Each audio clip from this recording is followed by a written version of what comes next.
सबको जय मसीह की। और मैं इस बात का विश्वास करता हूँ कि आप सब लोग एकदम तंदुरुस्त हैं, प्रभु में बने हुए हैं। और आज के मनन के लिए परमेश्वर ने मेरे हृदय में पहला राजा उसका 19वें अध्याय को डाला है। यहाँ पे हम लोग एलिजा के बारे में बात कर रहे हैं। एलिजा 18वें आयत में कार्मेल नामक पहाड़ी के ऊपर होता है। 19वें अध्याय में वो सिनाई नामक पहाड़ी के ऊपर होता है। और अगर हम लोग उसके अनुभव के बारे में बात करेंगे, दोनों पहाड़ियों के ऊपर उसको बड़ा सुखद एक अनुभव होता है। कार्मेल में उसको अनुभव होता है परमेश्वर की ताकत का, जहाँ पे परमेश्वर की आग उतरते हुए देखता है उस वेदी के ऊपर। और वहाँ पे 450 जो बाल के नबी होते हैं उनका खात्मा होते हुए देखता है।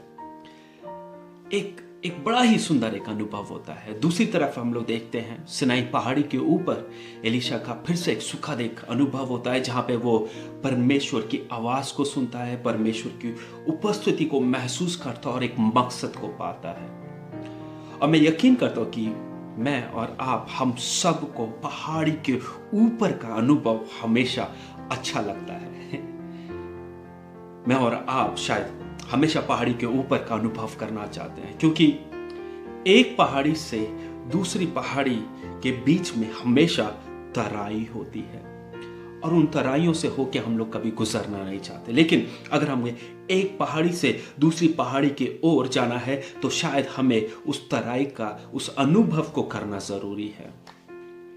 यहाँ पे हम लोग देखते हैं परमेश्वर का दास 3 प्रकार के जब इस तराई के अनुभव को करता है, 3 प्रकार की चीजें उसके जीवन में होती है। सबसे पहला उसका अनुभव होता है एक बुरी खबर का। 19वें अध्याय उसका 1 और 2 का अगर हम लोग पढ़ेंगे तो वहां पे उसको एक धमकी मिलती है।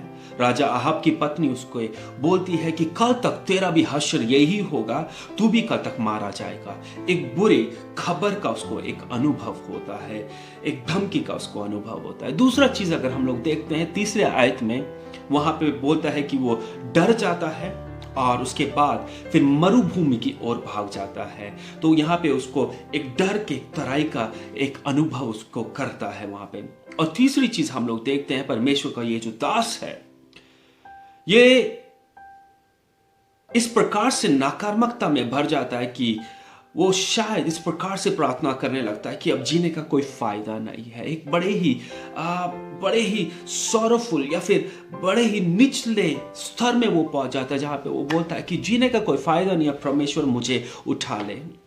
और मुझे नहीं पता मैं और आप ऐसी किन तराइयों का अनुभव कर रहे हैं। क्या हम लोग किसी धमकी को सुना है, या फिर किसी हम लोगों ने बुरी खबर को सुना है, या फिर हमारा दिल डर गया है, हम लोग भगोड़े बन गए हैं, या फिर कहीं ना कहीं मेरे अंदर एक सूखापन हो गया है, कहीं ना कहीं मेरे अंदर जीने की लालसा खत्म होते जा रही है। और मैं आप लोगों को बताना चाहता हूं कि जिस परमेश्वर को हम लोग मानते हैं, वो परमेश्वर केवल हमें पहाड़ों के ऊपर ही अनुभव नहीं करने मिलता।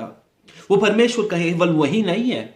उसका वचन इस प्रकार से कहता है कि मृत्यु की वादियों में और आंसुओं की तराइयों में भी वो परमेश्वर हमारे संग है। यानी कि मेरे पूरे निचले स्तर में जब मुझे लगता है सब खत्म हो गया है, वो परमेश्वर उस जगह भी मेरे संग है, आपके संग है। और यहाँ पे एक ऐसी तराई में जब परमेश्वर के दास अनुभव कर रहा है, वहां पे परमेश्वर उसको 3 प्रकार से फिर से एक नया अनुभव देता। और मैं यकीन करता हूं, मैं प्रार्थना करता हूं कि यह अनुभव मेरे सुनने वाले सभी दर्शकों के जीवन में होने पाए। सबसे पहले हम लोग देखेंगे 5 से 9 आयत में, वहां पे परमेश्वर का दूत एलिशा को मिलता है और वहां पे परमेश्वर का दूत उसको खाने के लिए देता है। वहां पे उसको आराम मिलता है और साथ ही साथ उसको ताकत मिलती है, जिसको मैं बोलता हूं दिव्य प्रावधान, डिवाइन प्रोविजन।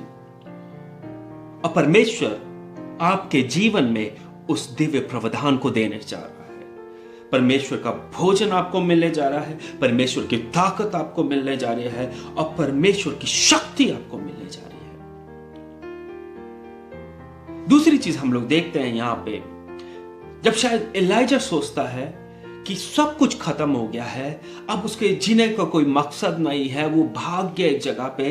परमेश्वर उसको 15 से लेकर 17 आयत में एक नया मकसद देता है। परमेश्वर वहां पे उसको मिलता है, परमेश्वर उसको बोलता है तू जा और यीशु का अभिषेक कर, हिजकिय्याह का अभिषेक कर और इलाइशा का अभिषेक कर, जो उसके बाद उसकी जगह लेने वाला है। परमेश्वर वहां पे उसको एक मकसद को देता है। और तीसरा और अंतिम चीज वहां पे परमेश्वर उसको खर्च देता है, उसको साहस देता है।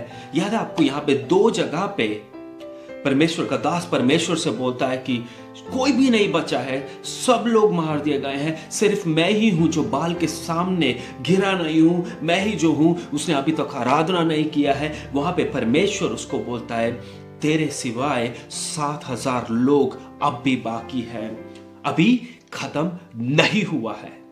और मैं आप लोगों को बोलना चाहता हूं, जो मेरे सुनने वाले हैं, आपसे, आपकी आत्मा से, आपके मन से मैं बोलना चाहता हूं, अभी खत्म नहीं हुआ है।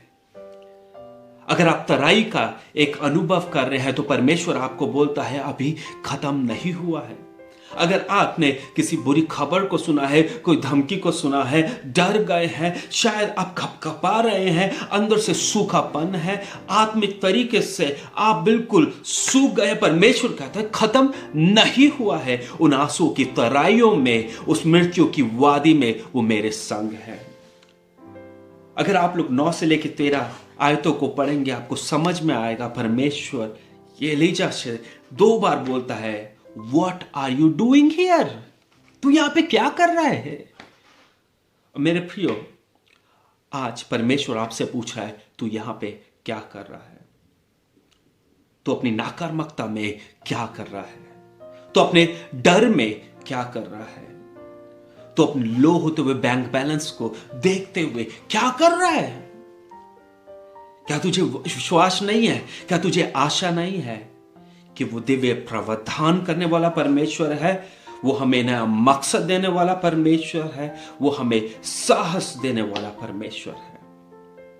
मेरे प्रियो, अगर आप यकीन करते हैं तो मैं चाहता हूं कि आज आप परमेश्वर से बोले परमेश्वर अभी खत्म नहीं हुआ है, इट्स नॉट ओवर येट। वो परमेश्वर जो मुझको पहाड़ी के ऊपर का अनुभव देगा, उन वादियों में भी, उन तराइयों में भी वो मेरे संग होगा, वो मुझे अकेला नहीं छोड़ेगा। आइए हम लोग अपनी आंखों को बंद करें, परमेश्वर से प्रार्थना करें, परमेश्वर से बोले प्रभु जी कि इन तराइयों में प्रभु जी, इन आंसुओं में प्रभु जी, इन डरों में प्रभु जी तू मेरे संग बोले प्रभु।